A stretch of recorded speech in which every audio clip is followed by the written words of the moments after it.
The transport ship hummed quietly as it descended through Earth's atmosphere. Ambassador Thren adjusted his ceremonial robes and checked his translation device one more time. This was his 43rd diplomatic mission, and he had seen military demonstrations from dozens of species across the galaxy. The humans would be no different from the others. "Ambassador, we're approaching the designated coordinates," announced his aide, a young diplomat named Vel. "The humans call this place Fort Knox 7. Thren nodded and looked out the viewport at the sprawling complex below. The facility looked standard enough. Training grounds, barracks, administrative buildings. Nothing seemed unusual about it. He had reviewed the preliminary reports about human military capabilities. They were a young species, recently discovered. Faster than light travel, and their weapons technology was centuries behind the galactic standard. This observation mission was purely routine. The landing was smooth, and soon Thren found himself walking across a paved area toward a group of waiting humans. They wore matching green uniforms and stood in neat rows. At their head was a tall human with gray hair and multiple colored ribbons on his chest. "Ambassador Thren, welcome to Fort Knox 7, the human said, extending his hand in the peculiar human greeting ritual. "I'm General Hayes. We're honored to host the Galactic Council's observation mission." Thren shook the offered hand carefully. Human grip strength was surprisingly firm. "Thank you for accommodating our request, General. The Council is eager to learn about your military training methods." "Excellent. Let me introduce Captain Torres, who will be your guide during the exercises." Hayes gestured to a shorter human with dark hair and keen eyes. "She'll explain everything, you see, and answer any questions." Captain Torres stepped forward with a professional smile. "Gentlemen, we have a full week of demonstrations planned. You'll observe our standard training protocols, combat simulations, and physical conditioning programs. I should mention that some of our methods might seem intensive compared to other species." Dr. Krell, the mission's xenobiologist, pulled out his recording device. "We're prepared for cultural differences, Captain. We've observed military training across 47 different species." "Of course," Torres replied, though something in her expression suggested amusement. "Well then, shall we begin? Our first demonstration involves basic infantry training." The alien delegation followed Torres across the compound toward a large field. Several hundred human soldiers were gathered there, all wearing identical uniforms. They stood in perfect formation, silent and still. "These are new recruits," Torres explained. "They've been training for 6 weeks. Today they'll demonstrate urban warfare tactics." Thren watched as the soldiers moved into position. This looked normal enough. Other species conducted similar exercises. With holographic enemies and non-lethal weapons, the soldiers spread out across a mock city built for training purposes. "Begin exercise," shouted a human instructor. What happened next made Thren question whether his translation device was malfunctioning. The soldiers began running toward buildings while other humans on elevated positions fired what appeared to be live ammunition. Over their heads, the bullets cracked through the air just inches above the running troops. "Excuse me?" Thren said, his voice strained. "Are those actual projectile weapons being fired?" "Oh, yes," Torres replied casually. "Live fire exercises. Our standard. The ammunition passes about 2 feet above the soldiers. It helps them get used to the sound of real combat." Vel grabbed Thren's arm. "Ambassador, this appears to be an execution method disguised as training." Dr. Krell was frantically taking notes. "The humans are voluntarily subjecting themselves to potentially lethal conditions. This is unprecedented in galactic military doctrine. On the field, the soldiers were now crawling through mud while explosions detonated around them. They dragged heavy equipment and wounded comrades while navigating obstacle courses that would challenge most species' survival instincts." "The obstacle course simulates battlefield conditions," Torres continued, apparently oblivious to the aliens. Growing horror. "They need to complete it in under 20 minutes while carrying a wounded teammate." Thren watched a soldier slip and fall, face first, into thick mud. Instead of stopping the exercise, the human simply got up and continued running. Another soldier was limping badly but refused help from his teammates. "Captain Torres," Thren said. Carefully, in most galactic militaries, soldier welfare is considered paramount. This level of physical stress would be classified as abuse. Torres looked genuinely surprised. "Abuse? But this is just basic training. Wait until you see Hell Week." "Hell Week?" Dr. Krell repeated, his translation device struggling with the term. "Advanced endurance training. 5 days of continuous exercises with minimal sleep. The soldiers love it."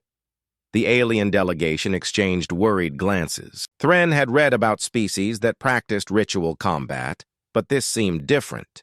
These humans were systematically subjecting themselves to conditions that appeared designed to cause maximum suffering. As the exercise continued, the aliens observed humans diving through windows, rappelling down walls, and engaging in hand-to-hand combat that drew actual blood. When one soldier broke his arm during a fall, he simply had it bandaged and continued the exercise. "Is medical intervention not required for injuries?" Vel asked. "Only for serious ones," Torres replied. "A broken bone isn't serious enough to stop training. These soldiers need to learn to operate while injured. In real combat, you don't get timeouts for minor wounds." The exercise concluded with the soldiers forming up in their original neat rows, despite being covered in mud, blood, and sweat. They stood at attention as if nothing unusual had happened. "Excellent work today," General Hayes announced to the troops. "Tomorrow we'll add chemical irritants to the obstacle course." "Chemical irritants," Thren whispered. "Tear gas," Torres explained helpfully. "Helps them learn to fight while their vision is impaired and their respiratory systems are compromised." As the soldiers marched away, singing what appeared to be celebratory songs despite their obvious injuries and exhaustion, Thren realized this mission was going to be unlike any of his previous 42 diplomatic assignments. That evening, as the alien delegation reviewed their notes in their assigned quarters, Dr. Krell voiced what they were all thinking. "Ambassador, I believe we may have seriously underestimated this species. Either they have an incredibly high pain tolerance, or they've developed a form of voluntary madness that serves military purposes." Thren stared out the window at the humans continuing their training exercises under floodlights. Even after a full day of what other species would consider torture, they were still practicing combat maneuvers. "Tomorrow we observe their advanced training methods," he said quietly. "I suggest we prepare ourselves for conditions that may challenge our understanding of military doctrine." Outside, the humans continued their incomprehensible preparation for war, laughing and joking as they subjected themselves to trials that would break most civilized species. The galaxy, Thren realized, was about to learn something new about the nature of military training. The morning alarm pierced the air at 0400 hours. Ambassador Thren had barely slept, his mind replaying the previous day's disturbing observations. Through his window, he could see human soldiers already running in formation through the pre-dawn darkness, their voices carrying a rhythmic chanting that his translator rendered as motivational cadences. Dr. Krell appeared at his door, looking equally unsettled. "Ambassador, I've been analyzing yesterday's recordings. The humans sustained injury rates that would require immediate medical evacuation in any other military force, yet they continued, training as if nothing happened." Before Thren could respond, Captain Torres knocked and entered with her usual confident smile. "Good morning, gentlemen. Ready for day 2? Today's schedule includes chemical resistance training, extreme environment, conditioning, and our famous kill house exercises." Vel's translation device made concerning noises as it processed kill house. The young diplomat looked pale. "Captain, did you say killing exercises?" Torres laughed. "Not actual killing. It's close-quarters combat training in confined spaces. Very realistic scenarios. You'll love it." The alien delegation followed Torres to a different section of the base. Here, groups of soldiers were lined up outside what appeared to be gas chambers. The humans seemed excited rather than fearful. Chemical resistance training builds immunity to battlefield irritants, Torres explained as they watched the first group enter a sealed room. We use various compounds, tear gas, smoke irritants, some mild toxins. The soldiers learn to operate while their bodies are under chemical attack. Through reinforced windows, the aliens watched humans stumble around in thick, choking clouds while attempting to complete complex tasks. Their eyes streamed with tears, they coughed violently, and several vomited. Yet they continued working. "This is systematic poisoning," Dr. Krell whispered in horror. "The compounds aren't lethal at these concentrations," Torres assured him. "Though some soldiers do have severe reactions. That's why we have medical teams standing by." A human soldier emerged from the chamber, his face red and swollen, barely able to breathe. Instead of seeking medical attention, he immediately got in line for another round. Why would he voluntarily repeat this experience? Thren asked. "Personal. Improvement," the soldier gasped between coughs. "Sergeant Davis says pain is weakness leaving the body. I want to be stronger." The aliens exchanged bewildered looks. In civilized species, self-preservation instincts would prevent such behavior. These humans seemed to have bypassed their survival programming entirely. The next demonstration took place in a massive facility filled with what appeared to be torture devices. Humans climbed walls while carrying heavy weights, crawled under electrified barriers, and navigated obstacle courses in complete darkness while being pelted with projectiles. "Physical conditioning," Torres announced proudly. "We push the human body beyond its normal limits to expand those limits permanently." Dr. Krell watched a human female attempt to climb a rope while weighted down with equipment that should have been impossible for her frame to support. She fell repeatedly, hitting the ground hard each time, but kept trying until she succeeded. "The repetitive injury must cause permanent damage," he observed. "Actually, it makes them stronger," Torres replied. "Controlled trauma followed by recovery results in enhanced capabilities. We call it adaptation." A group of soldiers was running past carrying telephone poles on their shoulders. They were singing cheerfully despite obvious exhaustion and the fact that several were bleeding from various injuries. "Why are they vocalizing during physical stress?" Vel asked. "Builds unit cohesion," Torres explained. "Shared suffering creates unbreakable bonds between soldiers. They'll die for each other after training like this."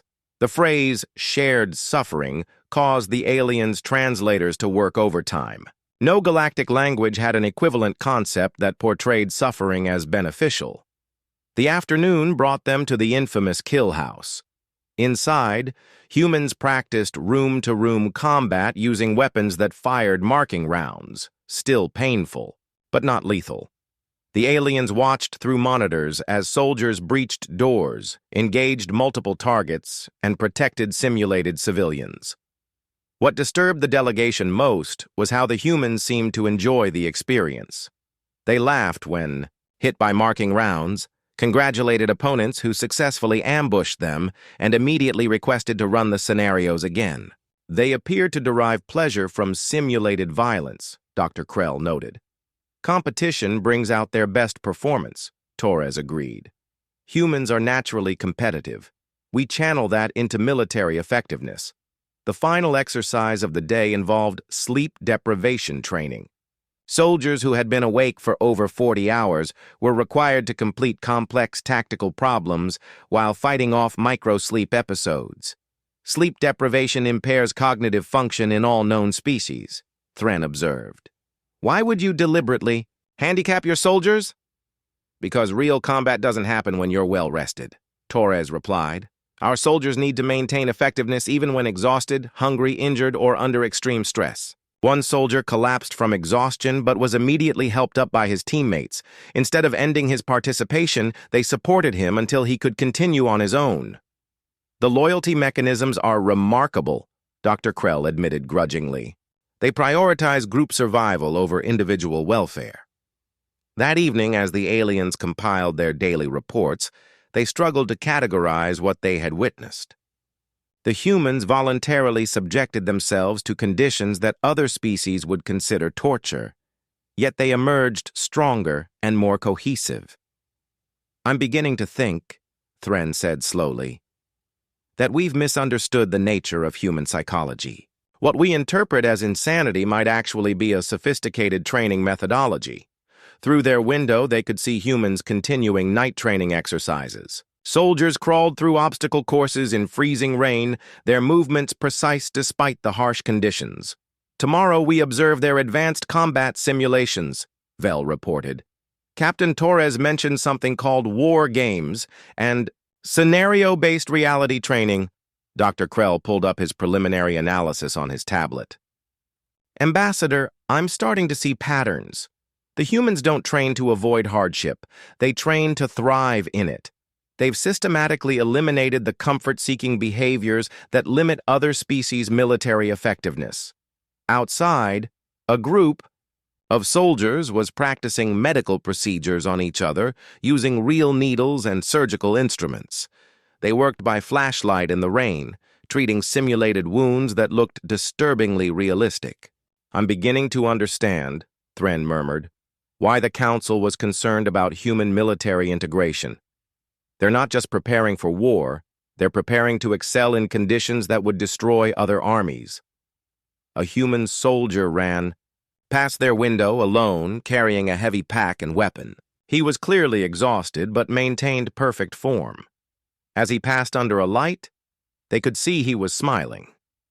"That," Dr. Krell said quietly, "is what concerns me most. They enjoy this." The night continued with the sounds of ongoing training. Humans pushing themselves beyond reasonable limits while supporting each other through shared adversity, building something that the galactic military doctrine had never encountered. Warriors who thrived on hardship itself. Dawn broke over Fort Knox 7 with the sound of explosions. Ambassador Thren jerked awake to see pillars of smoke rising from the training grounds. His first thought was that the facility was under attack, but the lack of alarm sirens suggested otherwise. Dr. Krell burst into his quarters without knocking. "Ambassador, the humans are detonating high explosives as part of their morning routine." From their window, they could see soldiers running through fields where controlled detonations created massive craters. The humans navigated the explosions with practiced ease, timing their movements to avoid the blast zones while maintaining formation. Captain Torres arrived precisely on schedule, showing no concern for the ongoing bombardment outside. "Good morning, gentlemen. Today we're observing advanced combat scenarios. I hope you're prepared for a full day of intensive demonstrations." "Captain," Thren said carefully, "are those actual military-grade explosives being used in training?" "Absolutely. Artillery simulation training helps soldiers maintain effectiveness under bombardment. We use reduced charges for safety, but the psychological impact is authentic." Vel pointed at a group of soldiers who were calmly eating breakfast, while explosions detonated less than 100 meters away. "They appear completely unaffected by the threat environment." "Good training," Torres agreed proudly. "A well-trained soldier can function normally in any environment. Combat effectiveness shouldn't decrease just because people are trying to kill you." The aliens followed Torres to a massive complex that resembled a destroyed city. Buildings were partially collapsed, streets were cratered, and the air was thick with smoke and chemical irritants. "Urban Warfare Training Facility," Torres announced. "We simulate combat in the worst possible conditions: toxic environments, structural collapse, civilian casualties, and resource scarcity." Humans were moving through the mock city in small teams, engaging holographic enemies while navigating environmental hazards that would challenge most species' survival capabilities. The aliens watched soldiers enter buildings filled with toxic gases, fight in structures that were actively collapsing, and provide medical aid to wounded teammates while under simulated enemy fire. The environmental conditions would be lethal to most galactic species, Dr. Krell observed. "How do they maintain combat effectiveness?" "Gradual exposure training," Torres explained. "We slowly increase environmental stressors until soldiers can operate in conditions that would kill untrained individuals. A team of soldiers emerged from a building that was genuinely on fire. They had rescued simulated civilians while the structure burned around them. Instead of appearing traumatized, they were debriefing their performance and discussing improvements. They entered a burning building voluntarily, Vel said in disbelief, for training purposes. Fire rescue is a basic combat skill, Torres replied matter-of-factly. Real battles don't stop because buildings are burning. The next demonstration involved underwater combat training. Humans equipped with primitive breathing apparatus engaged in combat scenarios while submerged in pools designed to simulate flooded environments. Aquatic combat capabilities, Torres announced as they watched soldiers fight hand-to-hand while holding their breath underwater. Essential for amphibious operations. Dr. Krell watched a human soldier disarm an opponent, rescue a drowning teammate, and navigate an underwater obstacle course, all while managing limited oxygen supplies. The multitasking requirements would overwhelm most neural processing capabilities. That's why we train extensively, Torres agreed. Stress inoculation builds automatic responses that function even when conscious thought becomes difficult. The afternoon brought zero-gravity combat training in a facility that simulated asteroid mining operations. Humans wearing bulky spacesuits engaged in three-dimensional combat while managing life support systems and navigating in microgravity. Space combat is the ultimate environmental challenge, Torres explained as they watched soldiers adapt their fighting techniques to weightless conditions. No up or down, limited resources, and equipment failure means death. A soldier's suit developed what appeared to be a genuine malfunction, causing him to tumble helplessly through the training area. Instead of panicking, he used the momentum to position himself for a combat maneuver against another trainee. Equipment failures are programmed into the exercises, Torres noted. Soldiers must learn to turn malfunctions into tactical advantages. The most disturbing demonstration involved psychological warfare training.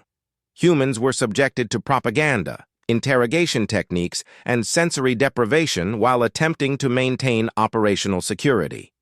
Mental resistance conditioning, Torres explained as they watched soldiers endure simulated torture while protecting classified information.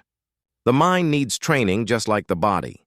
Dr. Krell observed humans maintaining their psychological integrity under conditions that would break most species. How do they resist mental manipulation? Cognitive conditioning and stress inoculation. We expose them to every psychological attack method we can devise, then train them to maintain mental discipline under pressure. One soldier was being subjected to what appeared to be genuine psychological torture. His responses remained consistent despite hours of interrogation. When the exercise ended, he immediately requested feedback on his performance. The voluntary submission to psychological stress is unprecedented in galactic military science, Dr. Krell noted. The day concluded with competitive combat training. Different units engaged in elaborate war games that combined all the previous day's elements: chemical irritants, physical exhaustion, environmental hazards, and psychological pressure. What stunned the aliens most was how the competition intensified the humans' performance. Instead of the stress degrading their capabilities, it seemed to enhance them. Competitive pressure activates human performance enhancement mechanisms, Torres observed as they watched soldiers accomplish impossible tasks through sheer determination. They perform better when challenged by peers. A unit that was clearly losing the exercise refused to surrender. Despite being outnumbered, exhausted, and operating with malfunctioning equipment, they continued fighting with increasing intensity. Why don't they surrender when defeat is obvious? Thran asked. Surrendering is not part of human military culture, Torres replied simply. We fight until we win or until we can't fight anymore. That evening, the alien delegation sat in stunned silence as they reviewed the day's observations. The humans had demonstrated military capabilities that defied every principle of galactic combat doctrine. They don't just train for war, Dr. Krell said finally. They train to excel in conditions that would destroy other armies before combat even begins. Thren watched through the window as humans continued night exercises in freezing rain. They moved with precision and enthusiasm despite conditions that would force other species to suspend operations. "Tomorrow we observe their final demonstrations," he announced. "Captain Torres mentioned something called ultimate stress testing and worst-case scenario preparation." Vel looked up from his notes with concern. "Ambassador, if today was considered routine training, what could possibly constitute ultimate stress testing for these humans?" Outside, soldiers were practicing combat medicine on each other using actual surgical procedures. They worked by flashlight, in the rain, treating real injuries with the same calm efficiency they showed in every other impossible situation. "I'm beginning to understand," Thren said quietly, "that we may have encountered a species that has systematically eliminated the limitations that govern military effectiveness in other cultures."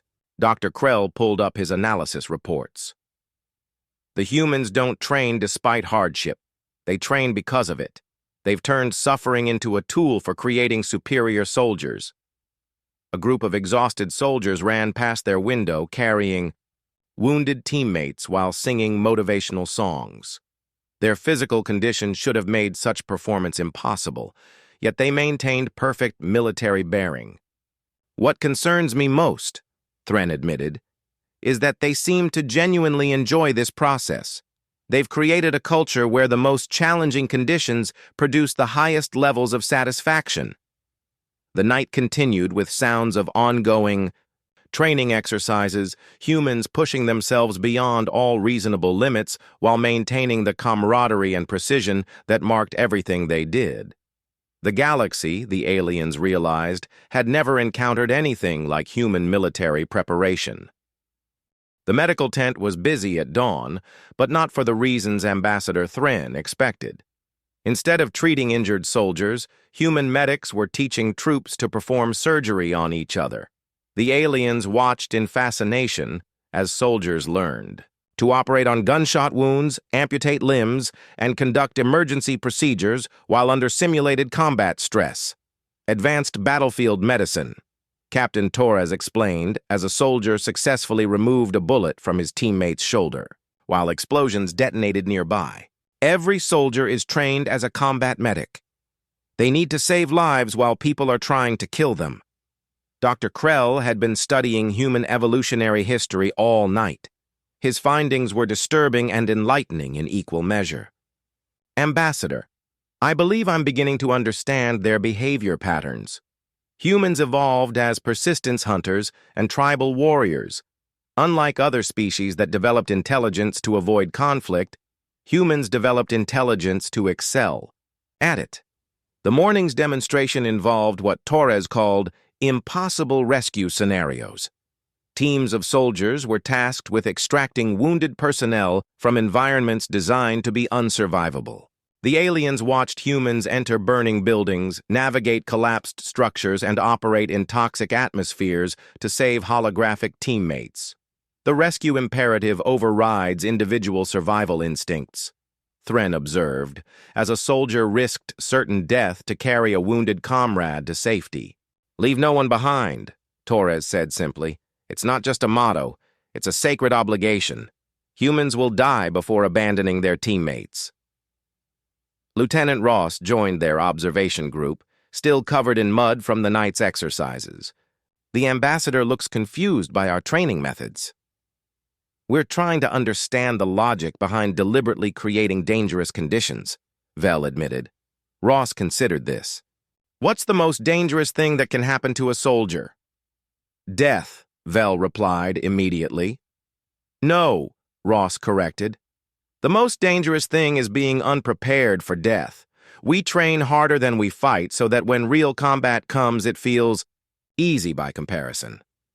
The aliens watched a particularly intensive exercise where soldiers had to complete complex tactical objectives while suffering from simulated wounds, exhaustion, and equipment failures. What struck Dr. Krell was how their performance actually improved under pressure. "Stress enhancement," he murmured, taking notes furiously. "They've weaponized their own stress response mechanisms." The afternoon brought psychological training that challenged everything the aliens thought they knew about military discipline. Humans were subjected to scenarios designed to break their mental conditioning, threats against loved ones, torture simulations, and propaganda designed to turn them against their own forces. Mental warfare defense, Torres explained as they watched soldiers maintain their loyalty despite psychological attacks that would compromise other species. The mind is just another battlefield that requires preparation. What amazed the aliens most was the support system the humans had developed. When one soldier showed signs of psychological breakdown, his teammates immediately surrounded him with encouragement and practical assistance. "They share the psychological burden," Dr. Krell observed. "Individual weaknesses become group strengths through collective support." A soldier named Private Wells approached their group during a break. His uniform was torn. He was bleeding from multiple small wounds, and he looked exhausted. Yet he seemed genuinely enthusiastic about the training. "Excuse me, sir," he addressed Thren politely. "Captain Torres said you're from other worlds. Do your armies train like this too?" "No," Thren replied honestly. "Most galactic militaries focus on avoiding casualties and minimizing risk to personnel." Wells looked genuinely puzzled. "But how do they prepare for real combat if they don't experience hardship during training?" "They rely on superior technology and tactical advantages." "What happens when technology fails or tactics go wrong?" Wells asked. "Don't soldiers need to know they can survive anything and keep fighting?" It was a simple question, but it revealed the fundamental difference between human and galactic military philosophy. Other species prepared for ideal combat conditions, humans prepared for the worst possible conditions. The day's final exercise involved what Torres called total systems failure simulation. Soldiers had to complete their mission objectives after losing all technological support, most of their equipment, and half their personnel. The aliens watched in amazement as humans improvised weapons from debris, performed surgery with improvised tools, and maintained communication through hand signals and runners. When their radios failed, they used drums. When their weapons jammed, they fought with rocks and sticks. "Technological dependency is a weakness," Lieutenant Ross explained. "We train our soldiers to fight effectively with nothing but their training and their teammates." A team that had lost all their modern equipment managed to complete a complex assault using tactics that hadn't been employed in centuries. They moved with the precision of special forces while using weapons they had improvised from scrap materials. They've maintained primitive combat capabilities alongside advanced techniques, Dr. Krell noted with growing respect. Technological regression doesn't degrade their effectiveness. As evening approached, the aliens observed something that fundamentally altered their understanding of human military culture. A soldier who had been performing poorly throughout the day was not punished or removed from training. Instead, his teammates spent extra time helping him improve. "Individual failure becomes group responsibility," Torres explained. "We don't abandon soldiers who struggle. We make them stronger." The alien delegation watched exhausted humans spending their rest time helping weaker teammates master difficult skills. Nobody went to bed until everyone had achieved the day's training objectives. "Collective responsibility for individual improvement," Thren murmured. "They've eliminated the individual weakness that limits other military forces." That evening, as they compiled their reports, the aliens began to see the pattern behind human military training. Everything was designed to eliminate the vulnerabilities that plagued other armies: dependence on technology, fear of hardship, individual weakness, and psychological fragility. "They don't train soldiers," Dr. Krell said with growing understanding. "They forge weapons out of people." Through their window, they could see humans continuing their preparation in the darkness. Soldiers practiced combat medicine by treating each other's real injuries, built shelters from debris while under simulated attack, and maintained their equipment using improvised tools. "Tomorrow is our final day of observation," Thren announced. Torres mentioned something called graduation exercises and final validation testing. Vel looked up from his notes with concern. If this was preparatory training, what will final testing involve? Outside, a group of soldiers was practicing escape and evasion techniques while being hunted by their own instructors. They moved through the darkness with confidence that came from knowing they could survive anything their training had prepared them for. "I think," Thren said slowly, "we're about to discover what humans consider adequate preparation for actual warfare." The final day began with what Captain Torres called a minor warm-up exercise. Ambassador Thren and his delegation watched 300 human soldiers prepare for something called the Final Validation War Game. The scale was massive. The entire base had been converted into a battlefield that stretched for miles in every direction. "Today's scenario simulates the defense of Earth against overwhelming odds," General Hayes explained to the assembled troops and observers. "Your enemy possesses superior technology, numbers, and resources. Your mission is to prevent total planetary occupation using only what you've learned in training."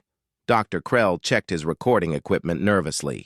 After 4 days of observing human training methods, he had developed a healthy fear of what they might consider a minor exercise. The soldiers were divided into 2 forces. One group, wearing blue armbands, represented Earth's defenders. They were outnumbered 3-1 and equipped with minimal resources. The opposing force, wearing red armbands, had superior equipment and technology that simulated alien invasion forces. "The red team has every advantage," Torres explained as they watched the forces deploy. "Better weapons, more personnel, air support, and intelligence superiority. Under normal circumstances, this would be an impossible scenario for the defenders." "Then why conduct the exercise?" Vel asked. "Because impossible scenarios happen in real war," Torres replied simply. "We don't train for victory. We train to keep fighting when victory seems impossible." The battle began at dawn. The alien delegation watched from an observation platform as human defenders implemented tactics that defied conventional military wisdom. Instead of trying to match their opponent's superior firepower, they used the environment, improvised weapons, and psychological warfare. Small teams of blue armband soldiers conducted raids that crippled the Red Force's supply lines. They used primitive traps, improvised explosives, and guerrilla tactics that turned the superior technology against itself. "They're fighting like the environment is their ally," Dr. Krell observed. "The Red Team's technological advantages are becoming liabilities." What impressed the aliens most was how the human defenders adapted when their situation became desperate. When conventional tactics failed, they shifted to asymmetric warfare. When their equipment was destroyed, they improvised new weapons. When communication systems were jammed, they coordinated through methods that predated technology. "Individual initiative combined with group coordination," Thren noted. "Each soldier operates independently while maintaining collective objectives." The tide of the simulated battle shifted when the blue team began implementing what Lieutenant Ross called desperation tactics. Soldiers who should have been eliminated from the exercise instead used their apparent defeat to gather intelligence, disrupt enemy operations, and coordinate devastating counterattacks. "They don't surrender," Torres observed with evident pride. "Even when formally eliminated, they continue contributing to the mission through intelligence gathering and psychological pressure." The alien delegation watched a group of dead soldiers provide real-time intelligence to their surviving teammates, coordinate supply drops using improvised signals, and conduct sabotage operations that crippled the Red Team's technological superiority. "The exercise parameters appear to have been exceeded," Vel noted. "They're not following the established rules." "There are no rules in real combat," General Hayes replied, having joined their observation group. "We train soldiers, to win through any means necessary. By midday, the situation had become completely unpredictable. The Red Team's overwhelming advantages had been systematically neutralized through tactics that no galactic military manual had ever contemplated. The Blue Team was using everything from psychological warfare to improvised technology to level the battlefield. "They've turned weakness into strength," Dr. Krell said with growing amazement. "Limited resources forced creative solutions that superior technology couldn't counter." The climax came when the Blue Team implemented what Torres called a total commitment strategy. Instead of preserving forces for future battles, they committed every available resource to a single decisive operation. The aliens watched in awe as exhausted, outnumbered human soldiers executed a coordinated assault that used every skill they had demonstrated throughout the week. They fought through chemical attacks, navigated collapsed structures, treated their own wounds, and maintained communication despite equipment failures. This level of coordination should be impossible given their casualties and resource limitations, Dr. Krell observed. "Individual excellence combined with group loyalty," Torres explained. "Each soldier is capable of independent operation, but they choose to fight as a unified force." The exercise concluded when the Blue Team achieved their impossible objective, preventing planetary occupation despite overwhelming odds. The victory wasn't clean or easy, but it was decisive. What struck the alien delegation most was how the soldiers reacted to their success. Instead of celebrating, they immediately began analyzing their performance, identifying weaknesses, and discussing improvements. "Even victory becomes a learning opportunity," Thren observed. General Hayes addressed the assembled troops. "Excellent work. You've demonstrated that superior training can overcome superior technology. Remember, we don't fight to win battles. We fight to ensure that humanity survives whatever the universe throws at us." The soldiers responded with a coordinated roar of approval that made the aliens step back instinctively. Even after days of brutal training and an impossible combat scenario, they seemed energized rather than depleted. That afternoon, General Hayes invited the alien delegation to a private briefing room. The walls were covered with tactical analyses, training statistics, and what appeared to be battle damage assessments from the morning's exercise. "I imagine you have questions about our training methods," Hayes said, settling into his chair with the casual confidence the aliens had learned to associate with human military personnel. "General," Thren began carefully, "we've observed training procedures that would be classified as systematic abuse by galactic standards, yet your soldiers seem to thrive under these conditions. We're struggling to understand the underlying philosophy." Hayes nodded thoughtfully. "Other species ask us the same question. Why do we train so hard? Why do we subject ourselves to conditions that seem designed to break people?" He activated a holographic display showing human military history. "Humans have been fighting wars for our entire recorded history. We've learned that the army that suffers more in training suffers less in combat." Dr. Krell leaned forward. "But the physical and psychological stress levels we've observed exceed safe parameters for most known species. That's because most species didn't evolve on a death world," Hayes replied.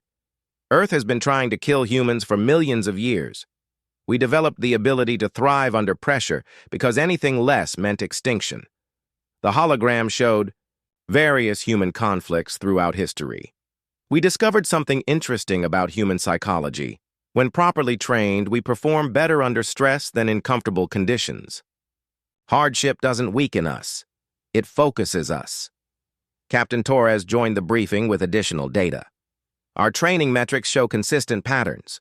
Soldiers who complete the most challenging programs demonstrate superior performance, higher unit cohesion, and better psychological resilience. The shared suffering creates unbreakable bonds," she continued. "When soldiers have survived impossible training together, they'll fight to the death to protect each other in real combat." "Vel," examined the statistical displays. The injury rates during training appear to exceed combat casualties for most galactic militaries, because we'd rather lose soldiers to training than lose wars to inadequate preparation, Hayes said bluntly. Every injury in training prevents multiple deaths in combat. Dr. Krell was studying psychological profiles. The stress inoculation appears to create adaptive responses that enhance rather than degrade performance under pressure. Exactly, Torres agreed. We train soldiers to operate when everything goes wrong. Technology fails, plans collapse, leaders are killed, resources are depleted. In those moments, training is all that remains. Hayes pulled up footage from the morning's exercise. Watch how our soldiers adapted when their advantages were eliminated. They didn't panic or surrender. They improvised and overcame. The aliens watched human soldiers turn defeat into victory through methods that violated every principle of conventional warfare. They fought with broken equipment, treated wounds while under fire, and coordinated complex operations without communication. Systems. Most galactic militaries depend on technological superiority, Hayes observed.